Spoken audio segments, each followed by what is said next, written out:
উপস্থিত আছেন বিভিন্ন প্রান্ত থেকে আগত হাফার আল বাত নামী পরিবারের বঙ্গবন্ধুর আদর্শের সৈনিকেরা, সবাইকে আসসালামু আলাইকুম। ওয়ালাইকুম আসসালাম। 5ই আগস্টের পর আমরা একটা বাছাই পর্ব খেলেছি। বর্তমানে বিশ্বকাপ চলে না ভাই? হ্যাঁ, বিশ্বকাপে প্রথম পর্ব থাকে, নকআউট থাকে, কোয়ার্টার ফাইনাল থাকে, সেমিফাইনাল থাকে, ফাইনাল থাকে। এর আগে একটা বাছাই পর্ব হয় সারা ওয়ার্ল্ড ব্যাপী।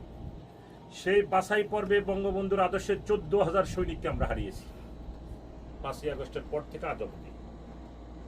3,500 নেতা কর্মী এখন পর্যন্ত নিখোঁজ আছে। যাদের পরিবার জানে তারা কোথাও অস্তিত্ব নেই। 14,000 সৈনিকের জীবনের বিনিময়ে আমরা এখন প্রথম পর্বে আসছি।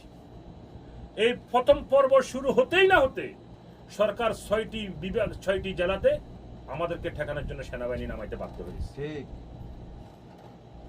এখন তো সামনে রয়ে গেছে নকআউট, কোয়ার্টার ফাইনাল, সেমিফাইনাল। যদি প্রথম পর্বে আমাদেরকে ঠেকানোর জন্য 6 জেলাতে সেনাবাহিনী নামাতে সরকার বাধ্য হয়,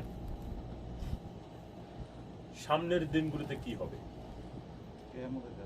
বাংলাদেশের তৃণমূল প্রান্তিক একটি শক্তি বাংলাদেশ আওয়ামী লীগ, সেই আওয়ামী লীগের শক্তিকে আপনি যখন মাটি চাপা দিতে চেষ্টা করেছেন, যদি মাটি চাপা দিতে চান তাহলে এই শক্তি কোনো না কোনো জায়গা দিয়ে বিস্ফোরণ আকারে বের হবে। আমরা তো এখনো খেলা শুরুই করিনি, এখনো নকআউটে যাই নেই। আপনি প্রথম পর্বে যদি সেনাবাহিনী নামাইতে হয় তাহলে নকআউটে কি করবেন, কোয়ার্টার ফাইনালে কি করবেন? সময় এসে গেছে রাজপথে নিজেকে উৎসর্গ করে দিয়ে বাংলার স্বাধীনতাকে যে ভুলুণ্ঠিত হচ্ছে, যে পাকিস্তানের আইএস এর কাছে স্বাধীনতা বিকৃত হয়ে যাচ্ছে, সেই স্বাধীনতাকে রক্ষা করা।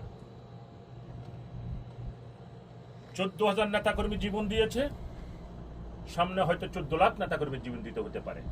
14,000 নেতাকর্মী জীবন দিয়েছে, সামনে 10 কোটি জনগণকে আপনি কিভাবে ঠেকাবেন?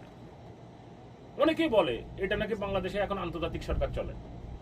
কেউ বলে প্রধানমন্ত্রী হচ্ছে লন্ডনের, পররাষ্ট্রমন্ত্রী হচ্ছে আমেরিকার, স্বরাষ্ট্রমন্ত্রী হচ্ছে ভারতের, বিরোধী দলের উপনেতা হচ্ছে পাকিস্তানের। ঠিক ঠিক।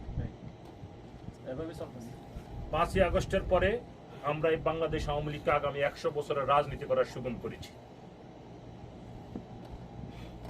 5ই আগস্টের আগে যে রাজনীতি থেকে ভুলুণ্ঠিত করে বাংলাদেশ আওয়ামী লীগের মতো একটি প্রাচ্যের সংগঠন, যেটা বিশ্বের যেখানে যে প্রান্তে বাঙালি আছে, বিশ্বের যে প্রান্তে বাঙালি বাংলাদেশের স্বাধীনতাকে প্রগতিকে ধারণ করে, সেখানে বাংলাদেশের অস্তিত্ব আছে।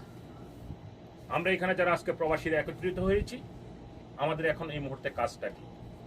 5ই আগস্টের পরে যখন দল ক্রান্তিকাল সময় পার করতেছিল, বিপদ সংকটকালীন সময় পার